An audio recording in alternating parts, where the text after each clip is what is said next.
Queridos, sejam muito bem-vindos a mais um vídeo. Vídeo aqui, galera, de forma bem adaptada, tá bom? Até coloquei uma luminária aqui, ó, pra ver se melhora um pouco a iluminação, que o ambiente tá um pouco escuro. Mas beleza, vamos lá, vamos bater um papo, vamos trocar uma ideia. Cara, acordei bem ruim hoje da gripe, mano. Putz, vou falar pra você, tá foda hoje, hein? Vai ser foda fazer esse vídeo aqui, sem ter que, né, ficar editando muito, porque olha... A gripe pegou hoje. Devo estar até falando com aquela voz meio anasalada, porque, meus amigos, foi difícil. Acordei com uma dor no corpo do carvalho. Mas vamos lá, bora lá, vamos conversar. É o seguinte, pessoal, no vídeo de hoje, tá?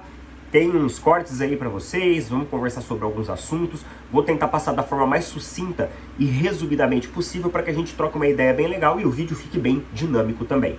Antes de mais nada, gostaria de pedir a sua ajuda, o seu apoio lá com os nossos amigos e parceiros da Tribo da Sorte. Tribo da Sorte não é casa de aposta esportiva, Tribo da Sorte é uma plataforma dos jogos oficiais da Caixa Econômica Federal. Loto Fácil, Lotomania, Mega Sena acumulada. Esta plataforma ela vem integrada com uma inteligência artificial que vai melhorar a sua probabilidade de ganho, de vitória. Ela vai correlacionar os números mais sorteados em toda a história dos sorteios aí das lotéricas, né, boas e velhas lotéricas, e ela vai entregar essas matrizes para você. Você vai ir lá, escolher qual, na sua opinião, seja a melhor matriz e vai poder fazer a sua fezinha utilizando o nosso cupom OPINATRIBO, que você vai ter um descontinho. Tem o QR Code também para você acessar lá a plataforma e não deixe de apoiar, pessoal, os nossos amigos da Tribo da Sorte. Agradeço de coração a todo mundo que está acessando todos os dias lá a Tribo da Sorte. Valeu mesmo, muito obrigado a todos. Vou começar o vídeo aqui falando para vocês que parece que a farra não acabou, né? O que acabou foi o tabu do São Paulo contra o Corinthians. E olha só, ontem eu senti na pele o que é ser um torcedor do Corinthians. Porque na verdade eu tava torcendo pro Corinthians no jogo de ontem. Porque assim, o São Paulo quebrando esse tabu, o São Paulo vencendo o Corinthians, os caras vão chegar na Supercopa, pô, achando que são os donos do mundo. Vão chegar, né, com confiança, com favoritismo, etc, e etc. Então eu tava torcendo para que o Corinthians até ganhasse, para tentar diminuir um pouco a bola dos caras, para que os caras não chegassem, né, nesse alto astral, nesse ambiente leve, e já chegasse de ambiente conturbado. E aí eu acabei torcendo pro Corinthians, e eu tive, meu amigo do céu, olha, cara, como que vocês conseguem torcer pro Corinthians? Difícil, hein? Aquela barrigada do Yuri Alberto naquele momento, fora aquele zagueiro, Félix Torres. Pô, todas as bolas que ele ia tentar armar uma jogada, ele entregava pro adversário. O que é aquilo? E olha só, esses dias eu cheguei lá na academia, tem um dos meninos lá que é corintiano e trabalha lá, e ele falou assim pra mim, agora segura, hein? Segura a gente que Félix Torres, o melhor zagueiro da América, está chegando aí. Gustavo Gomes, ó, tchau. Vai colocar o Gustavo Gomes no bolso. Vai mesmo. Jogando aquela bolinha que tá jogando, entregando tudo pro adversário. Eu duvido muito. Cara grosso, viu? Cara grosso, não tem saída de bola, não tem volta, ele não consegue fazer a cobertura correta no segundo gol, no primeiro gol do São Paulo, né? Ele não consegue impedir o ataque e o chute do São Paulo. Então, um cara realmente muito ruim de dinâmica esportiva. Talvez seja porque tá chegando, tá entrosando e tudo mais. Mas é aquele negócio, meus amigos. O jogador bom, você vê na movimentação dele. E a movimentação do Félix Torres, nem a movimentação, ela realmente serve para você chamar aquilo ali de um bom jogador ou sequer do melhor zagueiro das Américas. Hein? Mas enfim, aí é a opinião de cada um, né? E pessoal, vou colocar para vocês o corte aí, lá do Mauro César. Ele falou a respeito de toda essa situação do Marcos Braz. E assim, cara, por que eu não gosto de comentar muitos desses assuntos extracampo aqui no canal? É que nem uma vez um jogador do Palmeiras foi pego em um motel com a amante. E aí o pessoal colocou lá, você não vai falar nada do jogador do Palmeiras não sei o que e tudo mais. Só que, cara, eu não gosto de trazer essas pautas que tem um teor mais pessoal pro canal.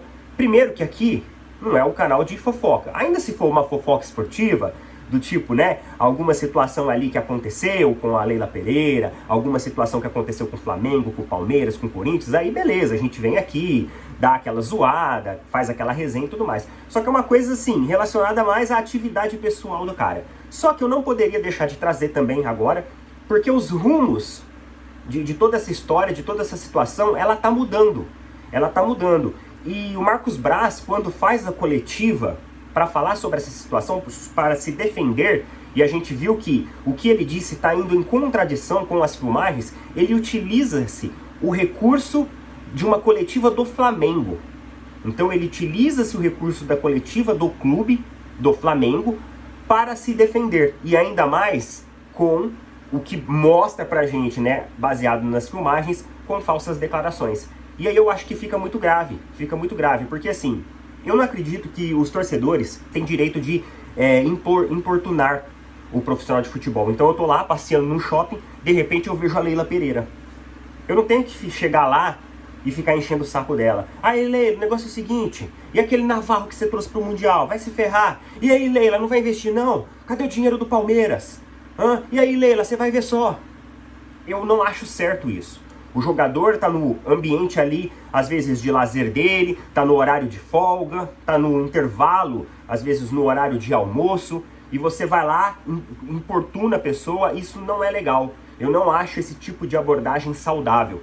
Só que o Marcos Braz, sendo vereador no Rio de Janeiro, sendo o vice-presidente do futebol do Flamengo, ele também se rebaixar ao nível de perseguir o cara e começar a dar pontapé, e além disso, ele utilizar a coletiva do time, do clube para o qual ele trabalha, o clube para o qual ele representa, para criar falsas alegações e se defender com essas falsas alegações, utilizando um meio de comunicação do clube, vocês concordam comigo que tem um peso muito maior? Tem um peso muito maior. É aquele negócio, os caras passou lá enchendo o saco, cara, deixa pra lá. Você entendeu? Seja muito maior do que tudo isso. Não se rebaixe a pessoas que acabam importunando publicamente, seja jogadores, seja dirigentes, técnicos, etc, e etc. Abstrai isso, deixa pra lá. Seja maior que tudo isso. Dê o exemplo. Dê o exemplo de ser um bom gestor, dê o exemplo de ser uma pessoa centrada.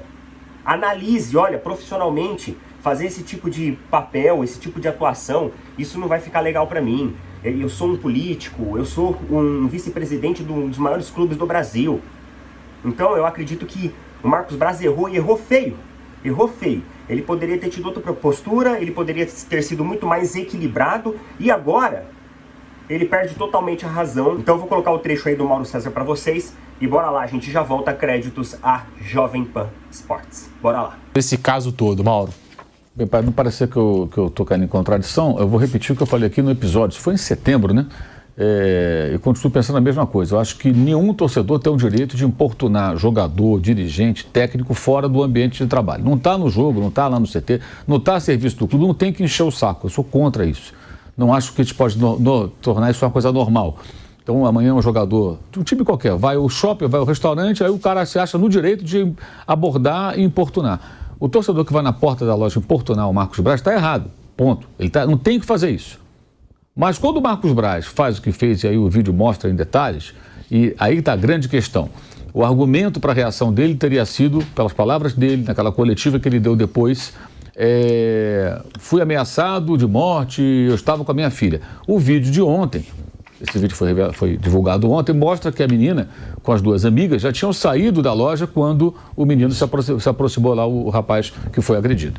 Então, a versão dele não bate com as imagens, né? Tem aí uma falha grave, porque o argumento utilizado é: fui ameaçado, estava com a minha filha, do lado da minha filha, não posso suportar isso. Ele ainda fala: eu estou preparado para lidar com a pressão, mas não com esse tipo de coisa. Fala mais ou menos isso.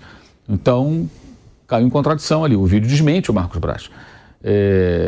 Agora, a partir do momento também que ele ocupa esse cargo e pode ser importunado eventualmente por está errado, repito, alguém que vai encher o saco ali na hora que o cara está numa loja, cara, quer vai ao Marcos Braz, vai no Maracanã e vai ao Marcos Braz, vai na porta do CT, leva uma faixa, fora Marcos Braz, você pode fazer isso, problema nenhum. Se você não quebrar o clube, não bater em ninguém, você tem um direito, você pode parar aqui na Avenida Paulista com uma faixa e falar, quero aumento dos professores e tal. Você pode, o ambiente democrático, as pessoas podem se manifestar a favor ou contra alguma coisa, desde que não descampe para violência. Agora, quando está no shopping ali, eu acho errado, não concordo. Mas toda a razão que ele poderia ter, ele perde quando tem essa atitude, isso é óbvio.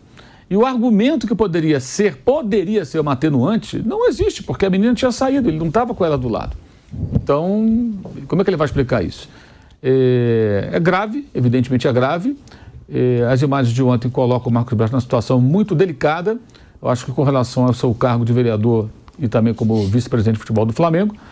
No entanto, o Flamengo a priori não vai fazer nada. O que eu acho também muito grave é a omissão do Flamengo, a omissão do presidente Rodolfo Landim diante desse fato. Porque quando ele tem essa atitude, abordado por um torcedor, mesmo que o torcedor tenha tido uma conduta que, repito, eu não aprove, de abordar pessoas fora do ambiente de trabalho, fora do clube, fora do estádio, né? Ele não pode fazer isso, óbvio que não. Quando ele agride, ele perde completamente qualquer razão que ele poderia ter. E ele representa o Flamengo. Isso é ruim para a imagem do Flamengo. É o vice-presidente de futebol do Flamengo agredindo uma pessoa em pleno ambiente público ali, né? Um shopping center, onde qualquer um pode transitar. E isso não pode passar em branco. Mas já tivemos outros episódios que também a diretoria minimizou, como postagens de viés, digamos assim, de xenofobia, né? De pessoa que faz parte da diretoria e também não houve nada. E agora, esse episódio também, eu procurei ontem o Flamengo, entrei em contato com o clube para saber se o Flamengo ia se manifestar. O Flamengo, a priori, não se manifesta. Mandei mensagem ao presidente do clube também, perguntando se ele ia se posicionar. Ele não respondeu. E eu considero isso uma omissão. O Flamengo está se omitindo. O Flamengo tem que se manifestar. O Flamengo tem que afastar o Marcos Braz. O Marcos Braz não pode continuar na vice-presidência de futebol do Flamengo. O Flamengo tem que tirar o Marcos Braz do cargo imediatamente e ele vai resolver aí com a justiça, com quem quer que seja, com a comissão de ética da Câmara dos Vereadores, com o que for. Mas o Flamengo tem que afastar o Marcos Braz. Não existe outra opção. Bem, pessoal, vocês viram aí, basicamente isso que o Mauro César falou, vai muito ao encontro daquilo que eu falei também, da minha opinião, né? Importunação não é legal, só que quando o Marcos Braz, ele acaba se rebaixando ao mesmo nível, ou na verdade, um nível até pior, de socos e pontapés, agressão, falsas alegações, utilizando um meio de comunicação do clube para se defender, realmente ele falha, ele erra e ele erra feio, e aí já entra as torcidas organizadas, já entra toda a simbologia, né, do dirigente do clube agredindo um torcedor do clube. Hoje em dia, para você ocupar uma função de liderança, uma função pública, você tem que ter o sangue frio, você tem que estar preparado para pressão, tem que estar preparado para cobrança e sempre agir da maneira mais calma e tranquila possível, para você mostrar maturidade e mostrar que você tem uma habilidade, uma competência para segurar essa pressão, absorver isso e neutralizar. E não colocar uma panela de pressão em cima e realmente dar razão para todas as alegações, para todas as acusações que você acaba sofrendo por parte ali de torcedores. Porque essa pressão sempre vai existir. O futebol brasileiro, ela é uma panela de pressão.